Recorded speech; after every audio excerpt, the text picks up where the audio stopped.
আইআরজিসির কাছে যুদ্ধকালীন ক্ষমতা হস্তান্তর করলেন খামেনি। ভারতীয় মিডিয়ার আক্রমণের শিকার তারেক রহমান। রোহিঙ্গা সংকট আঞ্চলিক নিরাপত্তার জন্য হুমকি হতে পারে, জাতিসংঘে পররাষ্ট্র উপদেষ্টা। জনপ্রশাসন সংস্কার কমিশনের সুপারিশ দ্রুত বাস্তবায়নের সিদ্ধান্ত। নতুন দল বাংলাদেশ রিপাবলিক পার্টির আত্মপ্রকাশ। 10 জেলায় ঝড়ের পূর্বাভাস, বন্দরে 3 নম্বর সংকেত। পরমাণু ইস্যুতে রেড লাইন স্পষ্ট করল ইরান। নতুন প্রজন্মের ইরানি ক্ষেপণাস্ত্র এখনও ব্যবহার হয়নি।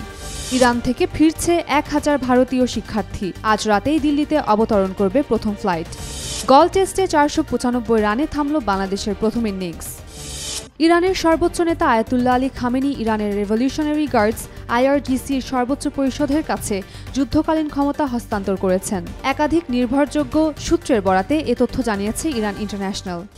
গত 13 জুন শুক্রবার লন্ডনে ডক্টর ইউনুস তারেক বৈঠকের চূড়ান্ত সাফল্যের পর আওয়ামী লীগের পুনর্বাসনের সম্ভাবনা একেবারে শূন্যের কোঠায় নেমে গেছে। একদিকে হতাশা এবং অন্যদিকে আতঙ্কের ফলে ভারতে শেল্টার নেয়া আওয়ামী লীগ এবং তার মেন্টর ভারত জ্ঞানশূন্য হয়ে পড়েছে। ওইদিকে তাদের মধ্যে একটি খবর ছড়িয়ে পড়ে, বাংলাদেশের কেউ এ খবর ছড়ায়নি। গত 16 জুন থেকে শেখ হাসিনা সহ আওয়ামী লীগের রাঘব বোয়ালদের বিচার শুরু হচ্ছে।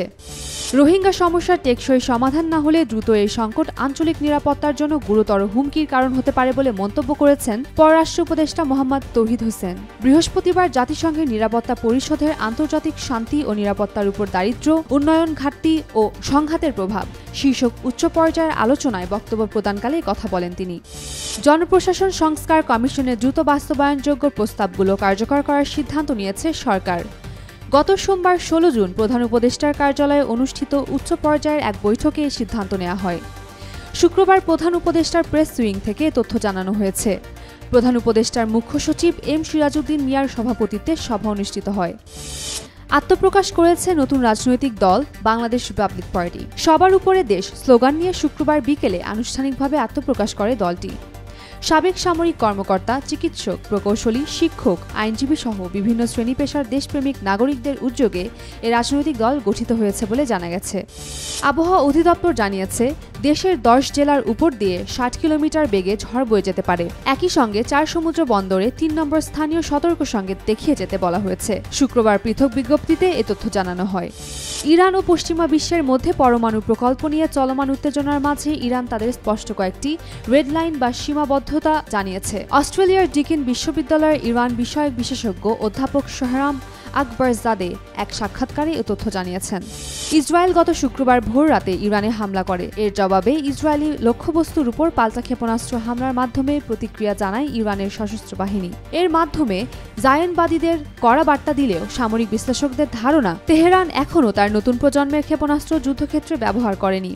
ভারতীয় শিক্ষার্থীদের ফেরত পাঠাতে ইরান তার আকাশসীমা খুলে দিচ্ছে। ভারত সরকারের পরিচালিত অপারেশন সিন্ধু কর্মসূচির মাধ্যমে আগামী 2 দিনের মধ্যে তেহরান থেকে অন্তত 1000 শিক্ষার্থীকে ফেরত আনা হবে। এনডিটিভির প্রতিবেদন থেকে এই তথ্য জানা যায়।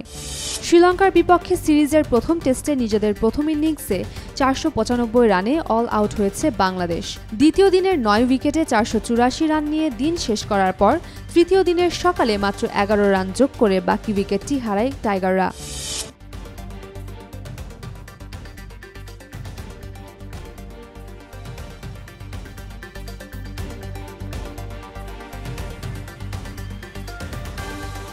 For more updates, follow us on Facebook, subscribe our YouTube channel, get the latest update on www.daily-sun.com.